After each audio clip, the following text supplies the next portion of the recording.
Ladies and gentlemen, Lockheed presents Mr. Herbert Marshall as the man called X. Look to Lockheed for leadership.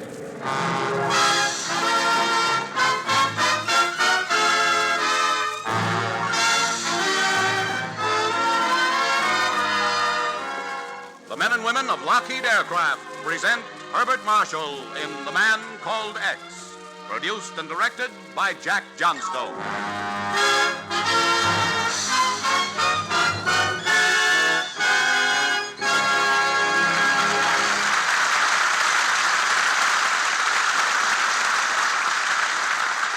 The Man Called X. He is the man who crosses the ocean as readily as you or I cross town. He's the man who travels today as you and I will travel tomorrow. He is the man who fights today's war in his unique fashion, so that tomorrow's peace will make the world a neighborhood for all of us. He is the man called X.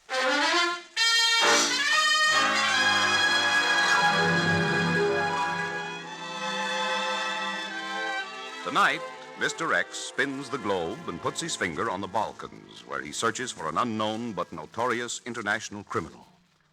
But right now, his mind is far from the troubled world, as he and his fiancée, Nancy Bessington, listen to Valse Bluette in the Gamut Music Shop on East 44th Street in New York City.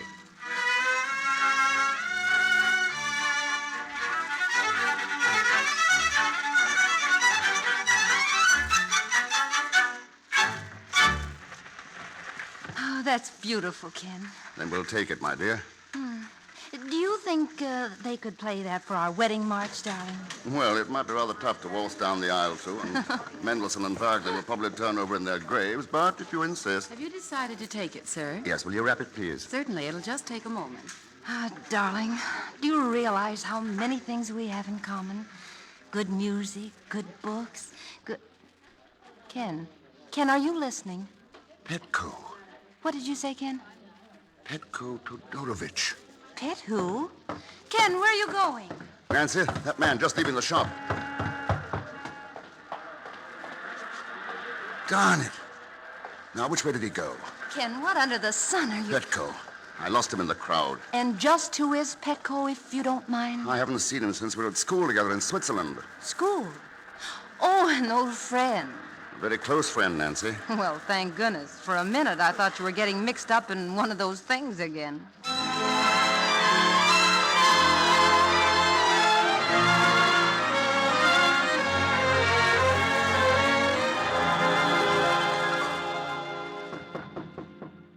But, Ken, you still haven't told me how you got Petko's address. From Jimmy Hale on the Globe.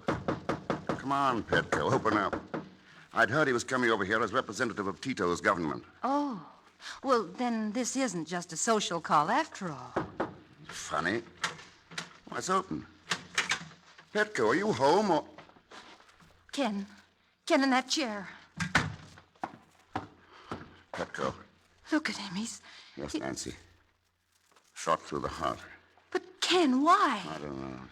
But he was here on important business for his government. And he must have been working when it happened. See, here's his typewriter.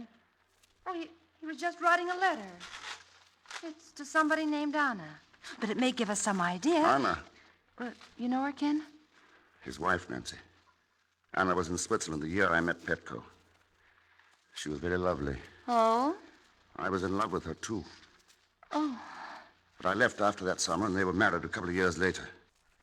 Oh, it'll be a terrible shock to her. They were devoted. Well, what does the letter say, Ken? Dearest Anna, you will never know the agonies I've suffered being away from you. And you will never know how I feel having to leave you again. But, my darling, day and night I dream of the time when we may be together once more. So bless you, and a million kisses from your loving Petko. Well, I didn't know either of them, but it makes me feel terrible. Nancy, you had the right hunch when I saw Petko leave the music shop. This is one of those things.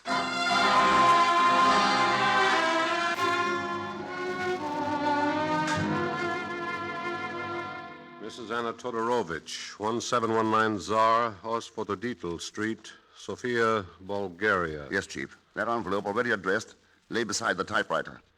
They must have moved from Belgrade when Yugoslavia was overrun by the Nazis. Find anything else, Ken? The violin, Ken. Yes, a violin. I didn't know he played. But here's the important thing, Chief. In the medicine cabinet, wrapped inside an ordinary gauze bandage roll, I found this. Here. Microfilm. Let's see. Look at it through this glass, Ken. I know. 3 million marks. Borrowed by the Reichsbank from the Belgrade State Bank. Anton Gubek, director. Anton Gubek. Just a minute. Miller, Dufrovsky, Racek, Gubek. Well, I thought I saw that name on the list. Anton Gubek left New York on a plane this morning for Sofia, Bulgaria. Oh? But why Sofia? There's a branch of the Belgrade Bank there. So that's why Petko was here. He must have had evidence that one of his fellow Yugoslavs was in secret collaboration with the Nazis. He traced him to New York and was about to expose him. But Gubek got to him first. Could be. Chief, do me a favor. Well?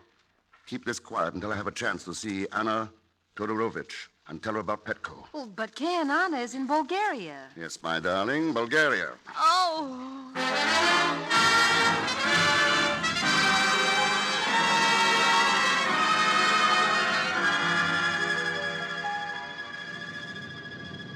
Landing at Sofia in 5 minutes. Sofia, sir. The plane continues on to Istanbul, Cairo, Ceylon, and Sydney, Australia. You may change for planes for Bucharest, Moscow, Arden. That's it. Back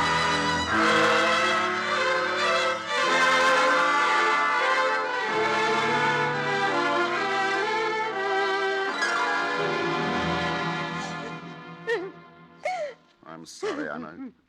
You and Petko must have been so happy together. Oh, it's too happy. Oh, Ken, why? Why, Petko? Later, Anna. We'll talk about that later. But I must know. What did he say to you when you saw him? Unfortunately, the only time I saw him was just a glimpse as he was leaving a music shop. Oh, By the way, I never knew Petko was a violinist. oh, he just played for his own amusement. He loved music. He loved everything beautiful. Oh, No, Anna, dear, don't. oh, Don't. I'm all right now, Ken. Anna, do you know a man named Anton Gubek? Anton Gubek? No, Ken. Should I? Not particularly. I have an idea he's not a very nice man. But who is he, Ken? The director of the Belgrade Bank. He has offices here in Sofia. But, Ken, what has this to do with Petko? That's exactly what I want to find out. From Mr. Gubek.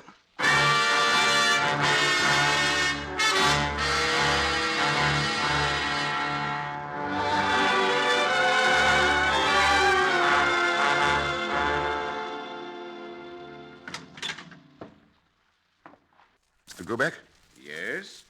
My name's Thurston.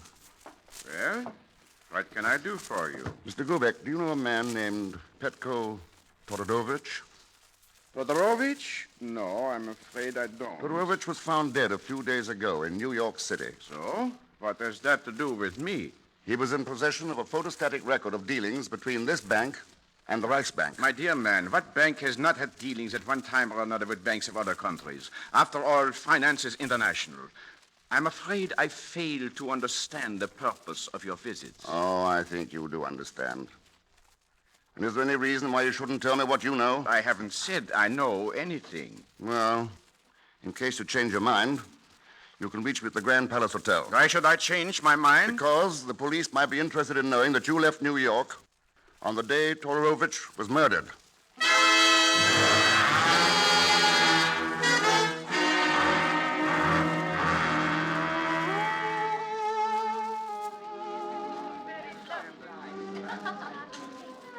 More coffee, Anna? No, thank you, Ken.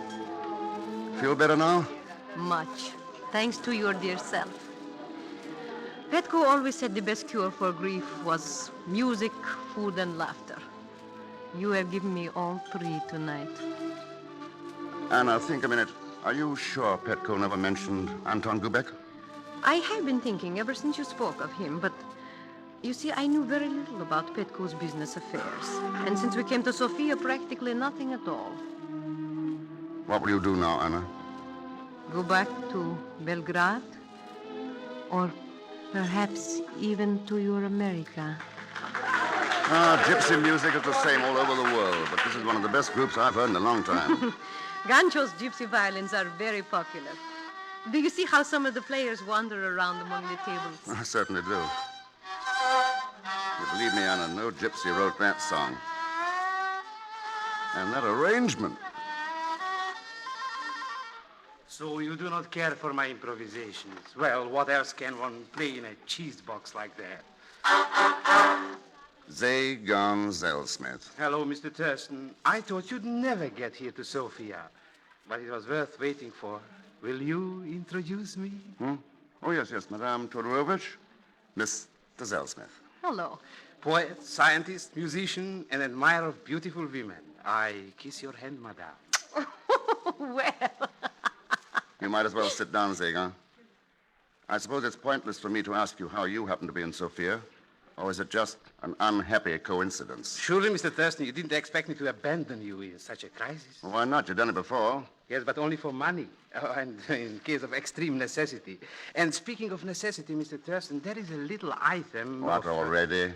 Well, in addition to the normal traveling expenses, it was expensive to find out your destination. Taxi drivers, baggage masters. Not a penny, Pegon. Our relationship at the present is purely social. No, well, in that case, I guess I better get back to my wretched job. Just a minute. What does Anton Gubeck mean to you? Oh, you are a very fine psychologist, Mr. Thurston. When you say Gubeck, I think of money. Go on, what else? What else is there to think of, Mr. Thurston? All right. What do you know about Gubeck? Well, I know he returned to Sofia on this afternoon's plane. This afternoon? Yes, I understand that Mr. Gubeck was delayed in Cairo. As a matter of fact, on my way down to my miserable work this evening, I saw him enter his own house with his luggage. Oh? Oh, a perfect abomination of Rococo. It's over there in 47 Koshkovo Boulevard. 47 Koshkovo Boulevard. Yes, and now, excuse me, Mr. X and the beautiful Madame. I must return. It is my turn to play a solo. Au revoir, Madame. And if you should need further assistance, Mr. X, I have very flexible business hours. Your friend Zegon is a comedian, Ken. Oh, he's amusing enough, but he's got a price list for every laugh. Anna, I hate to bring such a charming evening to a close so quickly, but I want to talk to Gubeck tonight. So if you don't mind, I'll see you home first. Oh, don't bother, Ken. Just put me in a cab. After all, my house is a long way from Koshkovo Boulevard.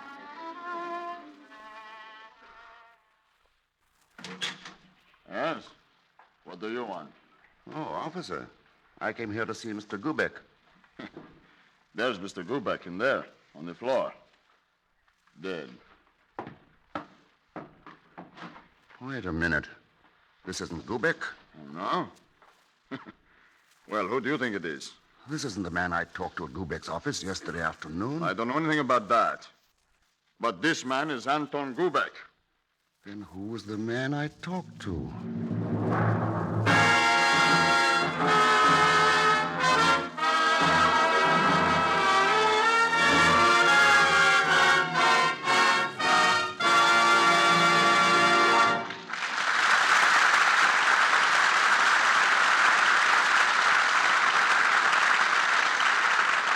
Just a moment. We will continue with Act Two of tonight's exploit of The Man Called X, starring Herbert Marshall. But first, a word from the men and women of Lockheed. Ladies and gentlemen, the Lockheed Constellation is the largest, fastest, highest-flying land transport in use today. It is capable of carrying 64 passengers, crew, and cargo across the nation in 7 hours. Its 4 engines provide a cruising speed of better than 300 miles an hour and a flight ceiling of well over 20,000 feet. Now, all these facts might indicate to you that while the Constellation is a fine airplane, its use will be confined to long flights between super airports. This isn't true, of course. For all its size and speed and power, the Constellation easily takes off and lands in any standard airport. Furthermore, even on short flights of 100 and 200 miles, it has been found to operate more efficiently and more economically than the ordinary two-engine transport you fly in today. Thus, while the Constellation is serving the Air Forces now, tomorrow it may serve the airport in your town. As an airline local or as a transcontinental express, it will offer you swift, comfortable, safe transportation to neighboring cities or to lands beyond the horizon. Again, ladies and gentlemen, remember the name, the Lockheed Constellation, another example of Lockheed leadership.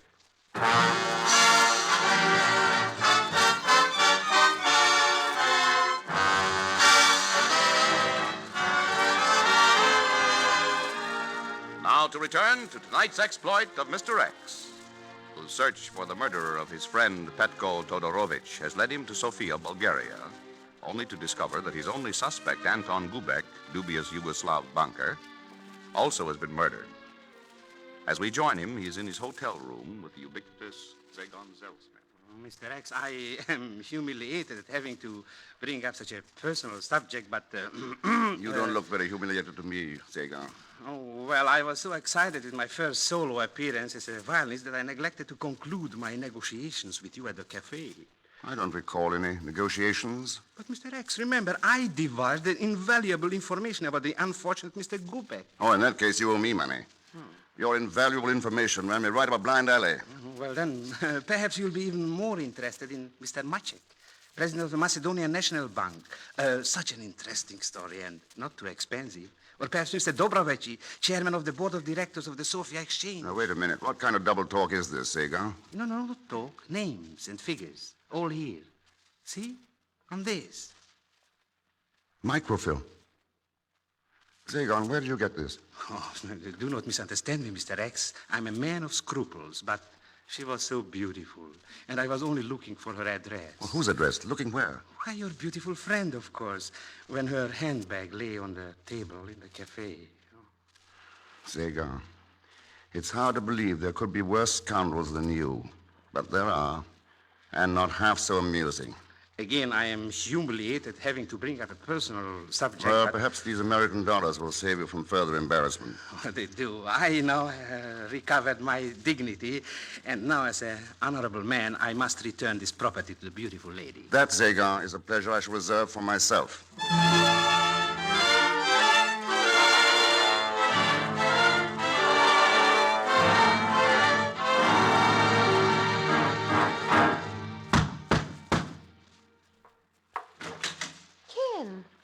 Good evening, Anna. I wondered what happened to you. You didn't call. You Oh, didn't... just a comedy of errors and mistaken identity, that's all. What? Now, you see, Gubek isn't Gubek at all. Or wasn't, I should say. What do you mean? Oh, I could put it this way. Gubek is dead. Long live Gubek. Gubek is dead? Yes, but the man I thought was Gubek is still alive. And most important of all, whoever he is, he's the murderer of Petko. And he's here in Sofia. Oh, how could he be? Petko was murdered in New York. And, oh, but Ken, dear, let us not talk about this tonight. All right. Shall we talk about a summer in Switzerland long ago? Oh, yes. About our scrambling for hours to get to the top of some place, only to ski down in a few seconds, laughing at time and space. Ken, you remember too. We were above the world. Out of the world. Out. Did this violin belong to Petko? Yes, Ken. I told you he loved to play. Just for himself. Well, then he must have picked up the one he had in New York at the music shop where I saw him. I wondered why he did not take this one with him, but he left so suddenly. Oh, but Ken, let us turn back the clock again. And remember, you returned to America without my ever telling you.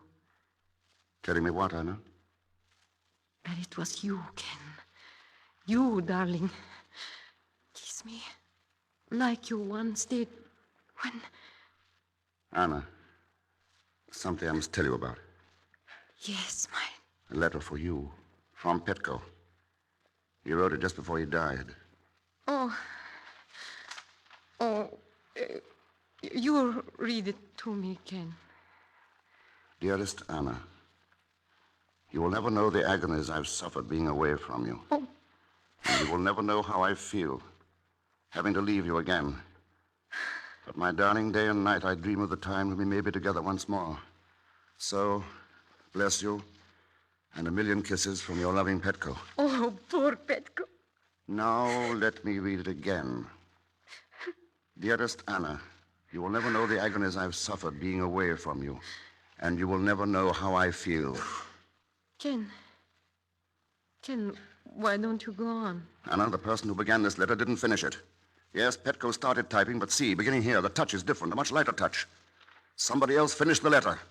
But who? Somebody who didn't want to be exposed as an accomplice in an international blackmail racket. Someone connected with a music shop in New York City. Sounds incredible, doesn't it? But you did use the music shop, didn't you, Anna? Is this some kind of fairy tale, Ken? Petco got suspicious. He had evidence in microfilm. And when he traced you to that music shop in New York, he had a hard decision to make. Go on, Ken. And so, when he went back to the hotel, he sat down to write you a letter. What he intended to write was, "You'll never know how I feel, having discovered what you really are." So, Anna, you had to shoot him, complete the letter as your alibi, and get back here. And by what magic do you know all this? No magic at all. I believed this letter, until you yourself showed me how wrong I was. I showed you? You were the only one who knew I came here to see Gubeck, and you made sure I wouldn't see him. Who was the man I talked to at Gubeck's office, Anna? Oh, you must be joking. Unfortunately, this microfilm here is not very funny. Whoever this man is, he's dreamed up an insidious blackmail racket, using photostatic records of secret negotiations between the Nazis and bankers in some of the occupied countries. And he's making them pay off to save their necks from their own people as their countries are liberated. You are speaking about me, Mr. X. Oh, there you are. Whoever you are. But not Gubeck, eh? Schmutzige Schweinigel. So, the trademark of a Nazi. And the portrait is complete, even to the gun in your hand. This isn't a picture, Mr. X. It works. I don't doubt it. I've seen enough evidence that it does. Your gun worked too, didn't it, Anna? No wonder Petco didn't look me up when he came to New York. He was ashamed to let me know that his devoted Anna had turned traitor. Not only to his great love for her, but to her people, to her country. Stop it. Why did you do it, Anna? Was it money? Was it because Petco lost everything he had when the Nazis moved in? Stop! I can imagine what Petco went through when he found you in New York. When he discovered what you were doing, what you become. He tried to tell you in a letter, but you never let him finish it. Kill him, Willie. Don't let him talk anymore. Yeah, now, stand aside, Anna. The lights. Who turned them off? Willie!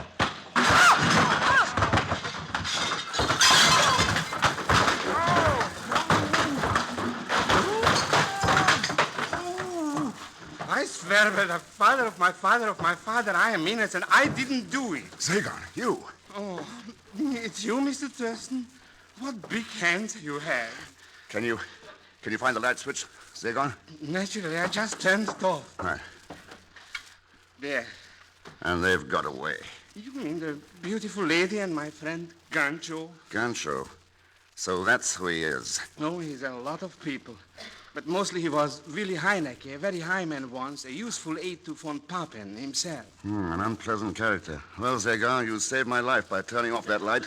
Yes, and for no compensation either. But, alas, now I am in a pickle. Gancho and his gypsies gone, my violin gone. And without a violin, Zagon is without a tongue. That'll be a new experience.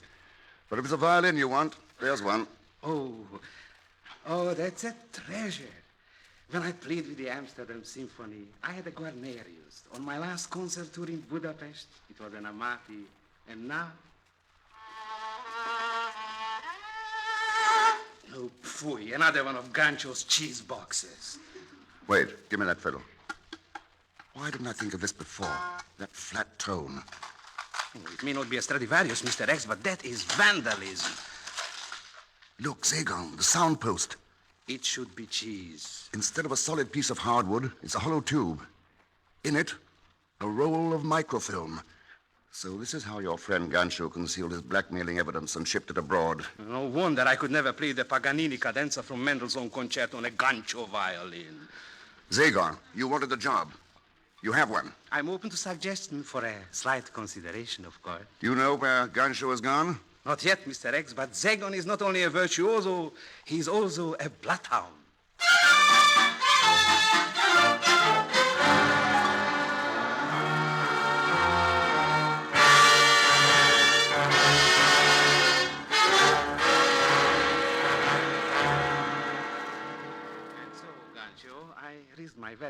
crossing the border to find you here in Yugoslavia. And how did you know where we'd be, Saigon?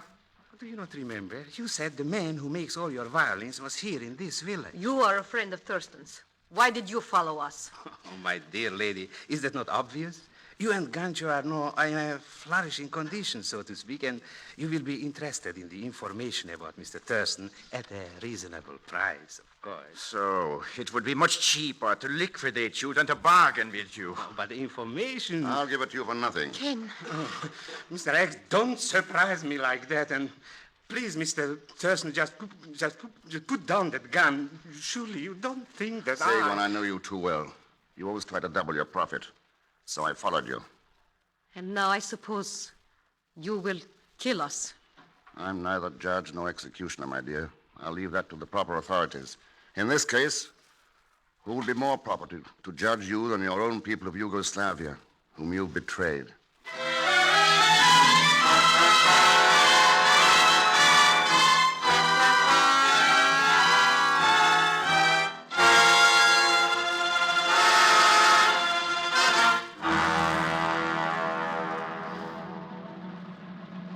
What are they doing, Mr. X?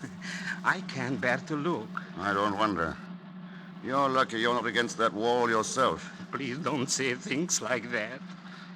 How different from a pleasant summer in Switzerland a long time ago. A fine friend and a beautiful girl. Seems like two different worlds, Saigon.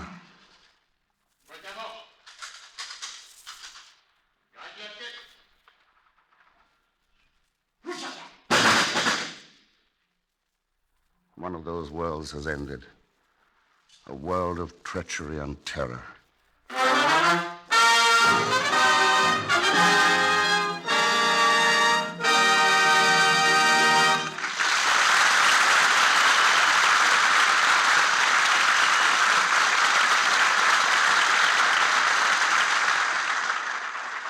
Before our star, Mr. Herbert Marshall, returns to tell you about next week's exploit of the man called X, here is an announcement from Lockheed. Ladies and gentlemen, when the war is over and final count is taken on those American industries contributing most to victory, the nation's airlines will stand near the top of the list. Here at home, the airlines have worked tirelessly, night and day, to speed essential passengers and cargo. Overseas, the nation's airline crews operating for the Air Transport Command have flown to almost every point on the globe. Many notables have been piloted by airline men on over-ocean trips.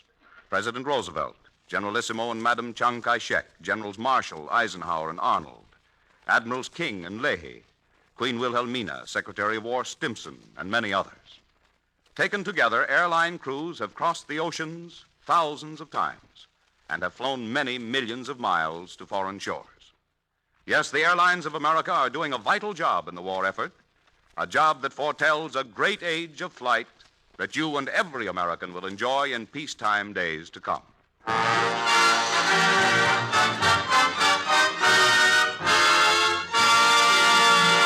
Now, Mr. Herbert Marshall. Next week, I look forward to flying to the colorful West Indies, where a strange death occurs within the walls of an ancient church, where the only clue is a message that says nothing but okay. All leading to a climax involving a ton of high explosives. So join us, won't you, when next I return as the man called X. The